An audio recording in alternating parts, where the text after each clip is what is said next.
Hey there, welcome to LSAT Demon Daily. I'm Nathan Fox. That's Ben Olson. We're the founders of LSATdemon.com and our weekly podcast, Thinking LSAT. We've got an email here from Dianna. Hello, gentlemen. I want to thank you all for helping me build my skill set in preparing for the LSAT. I've seen a big improvement in reading comprehension. However, what I am having trouble with is understanding how to review my wrong answers. Are there any tips you might be able to help me with to understand how I can review wrong answers and improve on the question types? Thank you so much. So I'm not sure we're talking just about reading comprehension here because Dianna says I have seen a big improvement in reading comprehension. And if we're talking about reading comprehension specifically, it could be kind of hard to review a wrong answer because the passage, the wrong answer might not have violated the passage. It just might have said something that wasn't in the passage. Yeah. Right. So it's kind of hard to prove that negative.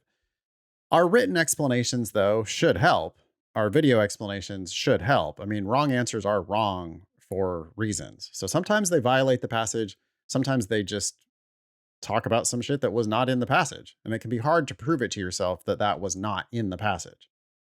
On the other hand, the correct answer, there should be a line in the passage that justifies the answer that you're picking on almost every reading comprehension question, like 26 out of 27 of them, right? Maybe they asked you one strengthened question or one weakened question where the correct answer doesn't come straight out of the passage, but 25 or 26 questions are going to ask you basically, hey, what did it say in the passage? And you should be able to find a line reference in the passage if necessary. You should be able, when you're reviewing, you should be able to look at the passage and say, oh, okay, this right here, that's where they said this answer. What about logical reasoning? Does it change at all for LR? I mean, it gets a little easier because there's not as much to read through. And so when you do pick a wrong answer, you got to figure out why was that tempting and why were you not tempted by the correct answer? Yeah. And you want to make that very, very concrete. As so many people say, oh yeah, okay, I can see how answer choice D, which was correct, is a better fit. That phrase is just so common. Oh, it's a better fit than the one I chose. Tell me you don't understand without telling me you don't understand. That's when someone says, oh yeah, well, B is just a better fit than D. No, that ain't it.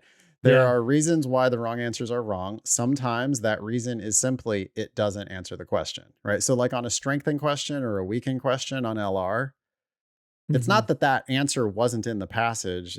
It's just that that answer, if true, doesn't weaken the argument. It doesn't help them get, or it doesn't hurt their effort to conclude what they're trying to conclude. Or on a strengthened question, it doesn't help their effort to conclude what they're trying to conclude. And it can be kind of hard to prove that negative, right? People, I mean, this happens in class all the time.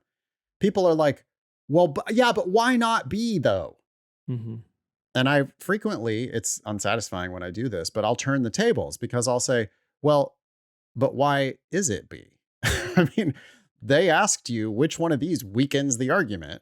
Yeah. So now I want you to explain to me how B weakens the argument. Yeah. And then I'll play the role of the speaker, right? Yeah. I'll say, okay, this is my argument now. And you're trying to tell me that B weakens my argument? Yeah.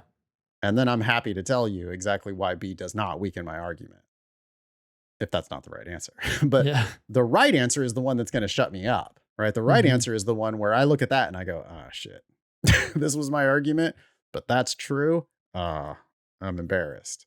So the right answer does something and you can more easily like positively prove that. The wrong answer just might not do the thing that's being asked of you. And it can be really hard to prove that negative. So to the extent that Dianna is asking like, well, how do I review, wrong answers on a weakened question? I feel you a little bit because there might not be like a concrete reason why it's wrong. It's just that it doesn't do the thing that they asked you to do. I mean, one thing that can help there is if you think it weakens, you have to ask yourself, okay, what unstated idea am I bringing to this conversation, right? What assumption am I making that makes it seem like this is weakening?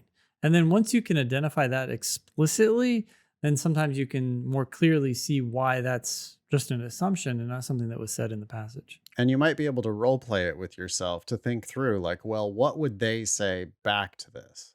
Hmm. Like, can they still, could they just, if I said this to them as a weakener, could they just repeat their facts and repeat their conclusion again? Hmm. Or would they be in a bad spot? Would they be like, "Oh shit, if that's true, I'm in trouble." Hmm. So think about it. Does it do a thing? Does it change the game at all? Wrap it up there.